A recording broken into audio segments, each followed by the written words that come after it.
Bueno, estamos con Valerie Pasoldán, investigadora, para hablar de un tema que nos preocupa porque, buenos días Valerie, ¿cómo estás? Hola, ¿qué tal, Doctora Pau?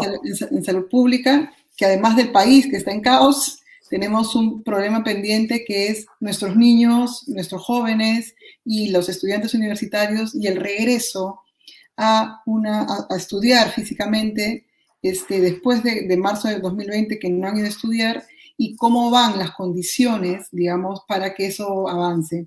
Entonces, mi primera pregunta, Valerie, sería, aparte de decirte buenos días, digamos, y lindo domingo, ¿están las condiciones para el regreso a clases en un país tan complejo, tan heterogéneo como es el Perú? ¿Cómo han estado ustedes observando este problema, dada también el avance de la vacunación que ha sido Claro. bastante bueno en los últimos meses? Buenos días, Pau, y a los que están observando, viendo el programa de hoy. La verdad es que, bueno, ha habido un excelente avance, pero todavía recién tenemos a 33% de la población elegible vacunada. O sea, se han comprado las 60 millones de vacunas. Hay 20% que han tenido las dos dosis de la población que requería. O sea, si tenemos una población de 31 millones, 32 millones en el Perú, 24 millones son elegibles, o sea, son mayores de 12 años, ¿no? 12 o mayor. Y de esa población, solamente 30% está vacunada, 20% con las dos dosis, 13% con una dosis. Entonces, el primer punto es que aún faltan muchos por vacunarse y una dosis de las vacunas que tenemos no es suficiente. Particularmente no es suficiente para las variantes que están viniendo, o sea, la Delta, etcétera. Entonces, el primer punto es que tenemos que continuar y realmente fomentar que la gente no pare con una, ¿no? La realidad es que ya se han vacunado, los que ya han tenido la oportunidad de vacunarse son los de 40 para arriba. No todo el Perú ha sido igual, obviamente, pero viendo, por ejemplo, en Lima, ya se están vacunando los 40 para arriba. Significa que la población más vulnerable, los de 60 para arriba, los de 50 para arriba, o sea, ya han tenido la oportunidad de vacunarse. Hay algunos que han escogido no vacunarse, pero la mayoría de los que son particularmente vulnerables han tenido la oportunidad de vacunarse. Desde mi punto de vista, y hablo por mí, porque podría haber discrepancias en la comunidad científica de qué es lo que tiene que pasar. Soy madre de jóvenes que han perdido un año y medio de colegio, al igual que tú, y se ve el impacto en la parte académica, social, y pienso en cuánto más tiene que pasar antes de que podamos empezar clases. Entonces, desde mi punto de vista, habiendo vacunado o dado la oportunidad a los más vulnerables de vacunarse, sabiendo que estamos avanzando a un buen ritmo, y si se continúa de esta manera, mi temor al comienzo de la pandemia fue que si mis hijos iban al colegio y regresaban, cualquier persona en mi casa, en mi ambiente, yo misma, mi mamá, ¿no? Que si tenemos alto riesgo, podríamos infectarnos y no teníamos ningún tipo de protección. No habían vacunas, no sabíamos cómo tratarlo. Había mucho, era una enfermedad completamente nueva, ¿no? A estas alturas ya hay una cierta, no es que tengamos un tratamiento perfecto, pero ahí hay ciertas maneras de tratarlo. Ya se puede manejar en las UCIs, o sea, no están aglomeradas ahorita. Y tenemos la oportunidad de vacunar. Entonces, desde mi punto de vista, ya he llegado al punto donde no hacer este cambio, de no volver a las clases, de cierta manera, le estamos haciendo estamos perjudicando a muchísimos niños, ¿no? Y siento que también a estas alturas también tenemos que balancear todo lo demás que sucede, o sea, tenemos que balancear los ambientes en los hogares de los chicos, tenemos que balancear si están comiendo suficiente, porque hay varios programas en los colegios que les dan comida a las personas vulnerables, la situación ambiental con espacios cerrados, con violencia dentro del hogar, ¿no?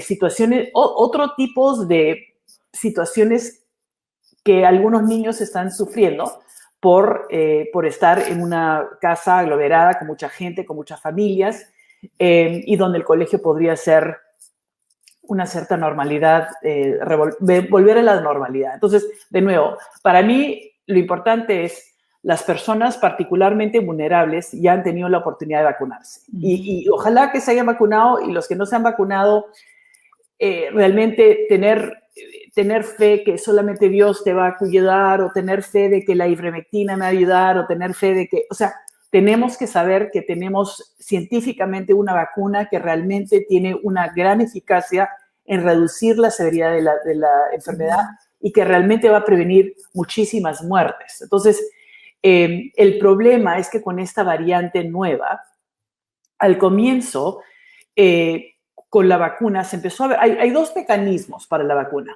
Una es si a la persona que se vacuna le reduce la carga viral y permite que esta persona no tenga una enfermedad seria o que termine hospitalizada o que termine muerta.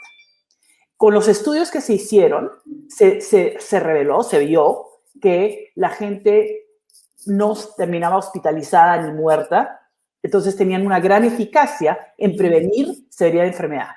Pero la otra cosa que están buscando los de salud pública es si la vacuna también tiene la posibilidad de que una vez que una persona esté vacunada, aunque a mí me entre el virus, que yo sea una barrera para los demás. Entonces, que yo ya no pueda contagiar a otros. Claro. Porque entonces hay dos cosas. Estamos viendo a nivel individual, queremos que esa persona vacunada se proteja, y también a nivel comunitario, queremos ver que si esa persona está vacunada, ya no va a poder transmitir a otras personas. Entonces, si yo estoy vacunada, voy a proteger a esa persona en mi comunidad que tiene cáncer o que tiene una situación difícil, que no puede vacunarse, pero ya hay suficientes personas que funcionan como una barrera y el virus no puede entrar, ¿no? Entonces, al comienzo, tuvimos la buena noticia de que la vacuna estaba funcionando para reducir o funcionar como barrera para la transmisión en la comunidad.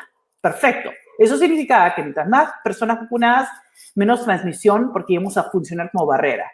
El problema es con la Delta. Se está viendo que la vacuna no tiene tanta eficacia en prevenir esa transmisión en la comunidad. Entonces, todavía sigue protegiendo a la persona que está vacunada. Perfecto. Pero yo todavía podría transmitir. Entonces, ponte que mi mamá está enferma y no se ha vacunado y a mí me contagio con el virus, no me da fuerte, pero yo ahora sí podría contagiárselo a una persona vulnerable en mi hogar. ¿Me hago entender? Sí, claro. Sí. Entonces, bueno, regresando a la pregunta del colegio, considerando que las personas mayores ya han podido vacunarse, considerando que los niños tienen realmente, si les da COVID, es bastante, no es fuerte, considerando que ya vamos a estar vacunando realmente a la mayoría de los adultos, quienes son los más vulnerables, y considerando que este virus va a estar con nosotros un buen tiempo, creo que, y considerando que estamos en una bajada de la ola bastante fuerte, creo que se tiene que considerar abrir los colegios, ¿no? Ahora, ¿qué esperaríamos si se abren los colegios? ¿Esperaríamos una pequeña ola? Sí, va a haber una pequeña ola, porque va a haber una movilización dentro de las ciudades, dentro de las comunidades que no hemos tenido en largo tiempo. Pero considerando nuevamente que los niños están de bajo riesgo y que ya las personas vulnerables están vacunadas, realmente tenemos que en algún momento tomar ese paso hacia adelante. Y como digo, van a haber nuevas variantes. Algunas variantes, lo que pasa, para explicarlo las variantes, cada millón más o menos, ¿no? Cada millón de casos que tienes de COVID, ¿ya? Hay una pequeña mutación, o sea que tú haces tu receta, ¿no? Tienes una receta para un queque, ¿no? Haces la receta siempre, pero una en un millón te olvidaste de poner los 2 huevos, porque estabas tan distraído y fallaste en tu receta. Y de pronto salió diferente el queque. Tal vez te gustó más o tal vez te gustó menos, pero hubo una falla en la receta, ¿ya?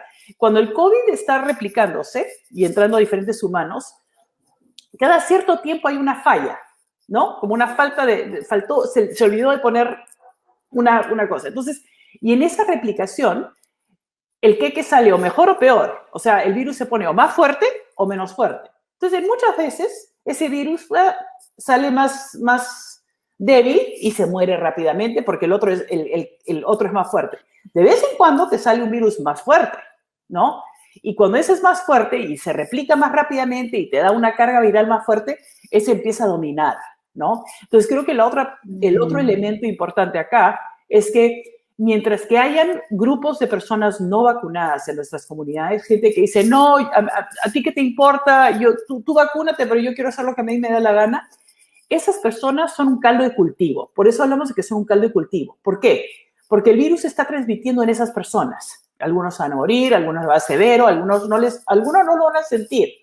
El problema es que el virus se está replicando en ellos y cada millón de casos o 500,000 casos va a haber un cambio en la receta. Y ese cambio podría llevarnos a una variante aún más fuerte, ¿no? Y por eso cuando hablamos de que esta situación es un problema global, es que mientras que hayan países sin vacunas, van a seguir funcionando como un caldo de cultivo para nuevas variantes. Claro. Y por eso es interés mundial vacunar a la mayoría. Claro, entonces lo que podríamos hacer, porque yo creo que también lo que nos muestra la pandemia es que podríamos llegar a un regreso híbrido en el sentido de tener, no sé, dos días en el colegio, 3 días en la casa o viceversa, o algunas actividades deportivas donde no haya riesgos y los chicos tengan interacción con sus amigos, puedan volverse, ¿no? O sea, digamos, buscar maneras creativas, ¿no?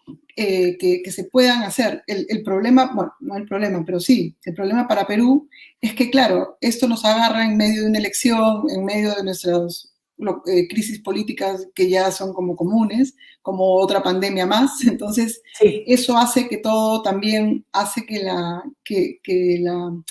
en términos emocionales nuestros niños y nuestros adolescentes tengan mucha más presión emocional. Entonces, sí, ¿en qué fórmula tú creerías que podría funcionar esta vuelta a clases?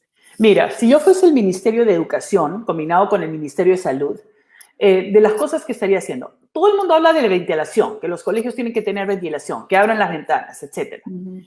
Pero no hay guía de qué es suficiente ventilación. ¿Ya? En Estados Unidos sí han puesto guías que puedes medir con un medidor el CO2. Sí, la cajita, ¿no? La cajita que puedes CO2, medir. sí. Entonces te da una idea, si tienes a 8 personas en un salón hablando, qué tan rápidamente hay recambio de aire que permite que la ventilación sea suficiente. Entonces, primero necesitamos poder ver en las clases, porque efectivamente puede ser que tengas ventana, pero que el flujo de aire no sea suficiente, ¿no? Entonces, ¿qué tenemos que hacer? Pero ¿qué necesitamos hacer? Tenemos que tener una guía para los colegios, porque los colegios tienen que saber cómo prepararse, ¿no? Entonces, si yo soy administradora en un colegio, quiero saber, cuando me dices que tiene que ser ventilado, abriendo la ventana es suficiente, poniendo un ventilador en la clase es suficiente, ¿qué tengo que hacer para incrementar la ventilación? Todo el mundo está limpiando alfombras y todo lo que sea, el virus no se va a transmitir por la alfombra, no se va a transmitir por el escritorio, se va a transmitir por los aerosoles. Entonces, efectivamente, una buena. Ahora, ¿poner un plástico delante de cada alumno funciona o no? No, porque estos aerosoles están volando por todas partes, o sea que no es suficiente. Pero, efectivamente, lo que tú hablaste, o sea, la posibilidad de que un grupo de chicos vaya todos los lunes y martes y otros los jueves y viernes, o los lunes y jueves y martes, o sea, para que haya menos chicos por clase, ¿no? Pero de nuevo, tiene que haber una guía del Ministerio de Salud y Ministerio de Educación que diga cuántos niños por metro cuadrado, ¿ya? Dependiendo de la ventilación. Yo sé que es un trabajote, o sea, tenemos que poder decir en una habitación, mientras más niños haya, más concentración podría haber de este virus. Entonces, podríamos minimizar y poner más espacio. Y efectivamente, un modelo híbrido permitiría, pienso en los chicos de primer grado, segundo grado, son años tan críticos para su aprendizaje, aprender a sumar, aprender a leer, ¿no? Entonces, una cosa es pedirle a un niño mayor que se conecte a una computadora o que vea una televisión, que aún así no es nada a comparación con estar en vivo y presente, pero a un niño de primer grado que tiene que aprender a leer con o sea, no se puede. Entonces, a estas alturas, efectivamente, una cosa que se puede hacer, 1, guías claras de ventilación. 2, guías claras de cuántos chicos por metro cuadrado en un espacio como una aula. 3, asesorar y habilitar en los colegios espacios abiertos donde hasta podrían tener clases. Tenemos la suerte que en mucha parte del Perú nuestro clima no es extremo de tal punto donde si tú pones una sombrilla en algunos sitios, no te va a caer ni lluvia, ni te va a caer mucho sol, o sea, tenemos en muchas de las ciudades, no todas, obviamente, pero tenemos la posibilidad de poner donde los profesores con una pizarra afuera podrían estar balanceando ese tipo de cuántos niños por clase y espacios abiertos, ¿no? Entonces, creo que lo que se necesita claramente son guías para que los colegios tengan las pautas que necesitan para prepararse. Y sé que hay algunos colegios particulares acá en Lima, ¿no?, que se han estado preparando, que han estado leyendo las guías de otros países. Pero creo que es hora que el Ministerio de Salud no simplemente diga necesitamos ventilar, sino decir cuánta ventilación es la que necesitamos. Después pienso en los transporte público. ¿Qué va a pasar con el colegio, cuando aperturen los colegios? Va a haber mucho más niños en los transportes públicos, con adultos, con una mezcla de gente. Hace tiempo que necesitamos reformas en transporte. Entonces, si yo fuese el ministro de Transporte, ¿qué haría? Hay ciertos colegios, generalmente particulares, que tienen buses escolares, ¿no? Donde solamente tienes a niños, donde la posibilidad de transmisión va a ser bastante baja, ¿no? Tenemos un exceso de combis, de buses en las calles, y a la misma vez tenemos a padres por toda Lima que están tratando de llevar a sus chicos al colegio y pues ir a trabajar, ¿no? Tal vez es hora de empezar a considerar contratar algunos de estos combis o buses que sean solamente para escolares, ¿no? Y que hayan puntos de acogida y puntos donde dejo a los chicos. ¿Por qué? Porque, de nuevo, o sea, imagínate que tengamos un bus lleno de niños, la contaminación va a ser menos entre ellos. Y los adultos, bueno, ya están vacunados. Entonces, empresas grandes, un banco grande que tiene una sede en La Molina, por ejemplo, donde tienes a 500, 1000 trabajadores que están yendo a diario, pon un par de puntos de acogida y podamos reducir estos transportes públicos que están tan aglomerados de gente, pero reduciendo la vulnerabilidad de los que no lo necesitan. Claro, y además yo creo que, además del tema académico, yo, digamos, doy mi aporte, pero no sería para mí que se junten los amigos, los compañeros, ya no solo por el tema académico, sino que tengan algunas actividades lúdicas, sociales, o sea, que digamos, a mí realmente ahorita, más que aprendan, claro, que aprendan cosas y más allá de eso, que tengan una interacción que vaya más allá de la pantalla, también ayuda a que en lugares abiertos puedan tener alguna actividad deportiva, alguna actividad de juego, alguna cosa que haga. Entonces, eso también ayudaría a que ellos sientan que esto de alguna manera acabó. Pau, absolutamente. O sea, no hay razón de pensar realmente en los espacios abiertos. La transmisión es muy baja. Entonces, esto de no haber podido ir a las playas, yo sé que las playas de Lima se llenan de gente, pero de prohibir a todos de usar la playa, tener playas completamente vacías, no sé si no fue necesario. O sea, tal vez hubiésemos podido encontrar una manera de que de nuevo, y claro, echa la ley, echa la trampa, ¿no? Que los lunes pueden usarlo ciertas personas, los martes, siempre va a haber gente que va a hacer la trampa, pero por otro lado, cerrar todas las playas en una ciudad donde hay pocos parques, donde hay pocas áreas verdes, donde hay pocos espacios para realmente salir y tomar un poco de aire fresco, nuestra área verde son las playas, y haberlo eliminado o sea, realmente fue, claro, no solamente es la playa, es el transporte para llegar a la playa, entonces estaban tratando de eliminar todo eso, pero algunos excesos que no fueron necesarios. Y estoy de acuerdo, en los colegios también, o sea, al igual que hay el elemento académico que se puede hacer bajo una sombría o bajo un árbol, o sea, también hay la parte afectiva, ¿no? La emocional de los chicos, de tener una oportunidad de estar con jóvenes. O sea, hay chicos que han crecido que no saben que es normal tener amiguitos, ¿no? Entonces, de nuevo, es una realidad que nos ha abierto. Punto, el transporte. Segundo, las áreas verdes de este país. O sea, necesitamos áreas verdes, necesitamos espacios abiertos, ¿no?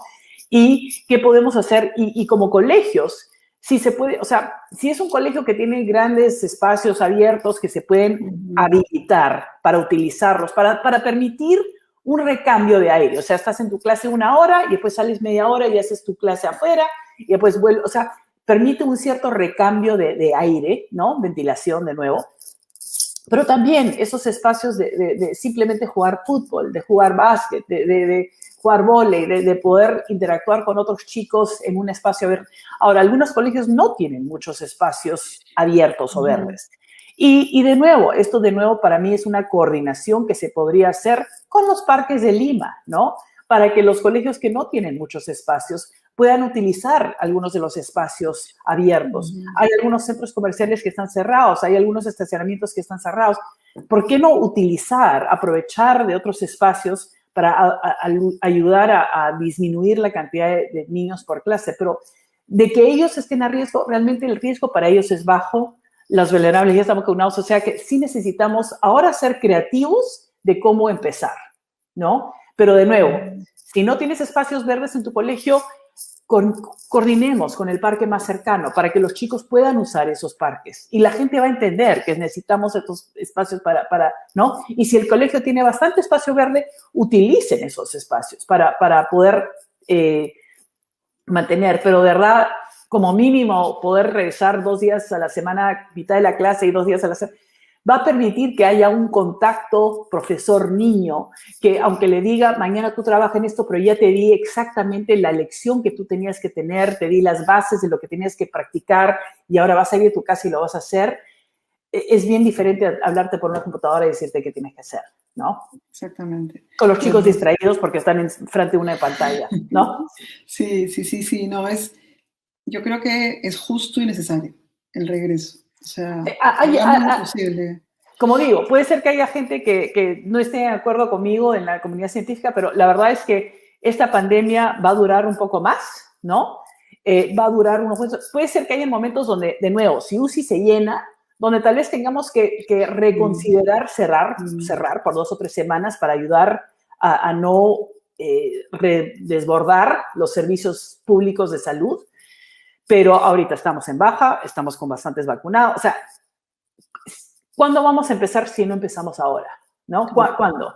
Pero hay que tener guías claras y decir, ventilen. Okay, dime qué te refieres con ventilar, ¿no? Saneen. ¿Qué significa tener que los espacios de water, de baño, estén... Ok, ¿qué es lo que ustedes están requiriendo? Para que tampoco vengan a vigilarlos y decirnos se equivocaron. O sea, creo que lo que se necesita hacer es ser bien claro cuáles son las pautas y ayudar. Lo que se necesita es como dialogar también, ¿no? Que se junten los colegios, el Ministerio de Educación, el Ministerio de Salud, los padres de familia.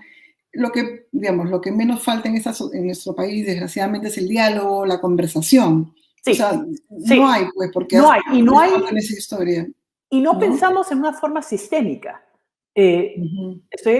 Lo que hacemos muchas veces es, yo hago mi cosa, tú haces tu cosa, el otro hace su cosa, pero nadie está hablando entre sí. Y por lo tanto, en algún momento tenemos que tener a alguien del Ministerio de Educación, alguien del Ministerio de Salud, algún representante de los colegios, algún representante de padres de familia, todos juntos para abordar esta situación. O sea, por ejemplo, el Ministerio de Salud tal vez diga, ok, para que los chicos vuelvan al colegio, todos tienen que usar una máscara KN95, ¿no?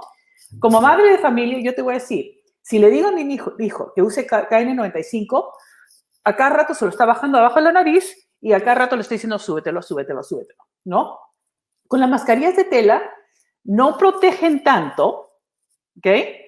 Pero sí se la deja puesta, ¿no? Entonces, o con la mascarilla quirúrgica también, tiene más, o sea, entonces tenemos que, hay lo ideal, pero si no lo vas a hacer bien, entonces vas a un nivel más bajo y dices, ok, este no es tan ideal, pero sí lo va a usar bien y tal vez esto te dé más protección que tener una mascarilla que te la subes y te la sabes, o sea, ¿no? Entonces, ¿cómo hacemos para asegurarnos de que los chicos, que las pautas que demos no simplemente sean para que los colegios no puedan abrir? Tenemos que dar pautas realistas, pero tenemos que dejar que los chicos empiecen. O sea, ya es 1 año y medio de clases perdidas y no se ha considerado ni siquiera, o sea, simplemente han dicho no. Y el problema es que creo que hay ciertos colegios que podrían empezar, que tienen los espacios y que podrían ser pilotos, pero en realidad todos los niños están sufriendo. O sea como digo, sabiendo que ahora sí tenemos ciertos mecanismos para saber cómo tratar, tenemos ahorita espacio en los hospitales, se ha mejorado la estructura hospitalaria. Al comienzo de la pandemia no teníamos zonas COVID, no teníamos tantos UCI, no teníamos ventiladores mecánicos, no teníamos el equipo de protección personal. Ahora nos ha dado tiempo para dejar eso. Ahora, si no se ha hecho, ¿qué más vas a hacer? ¿No? Ya tenemos más plantas de oxígeno, que no habían antes, una falta, pero bueno, ya tenemos más infraestructura. Y la idea de parar todo por un tiempo era realmente ayudar a preparar el país para lo que sabíamos era algo bastante serio. Si no se utilizó el tiempo debido para hacer eso, ya es una falta que no se puede corregir, pero yo estoy de acuerdo, se tiene que abrir pronto. Okay.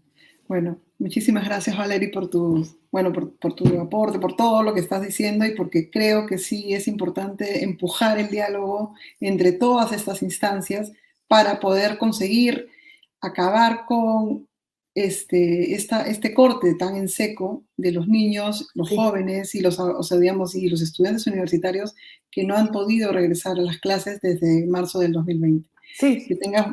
Gracias. No, y el tema es que hay maneras de hacerlo. Es solamente que no hemos sido suficientemente creativos, ¿verdad? O sea, hay maneras de decir, vamos a reunirnos con 5 chicos a la vez, pero al decir no, un contundente no, no han dado ni siquiera la posibilidad de que se trate. O sea que esperemos que haya un cambio pronto. Bueno, gracias. Muchísimas gracias y bonito domingo. Gracias. Igualmente. A Valerie. Chao, bueno, gracias. Chao. Bueno, esta es una edición más de Diarios de Pandemia. Nos vemos el próximo domingo. Muchísimas gracias por estar ahí. Y bueno, si hay alguna crisis, regresaremos en la semana. Hasta el próximo domingo.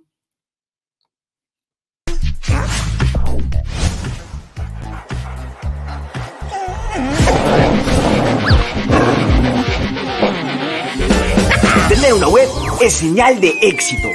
Compra tu dominio y hosting en yachay.lat y proyecta tu negocio en grande. Yachay.lat, tu tienda online hoy.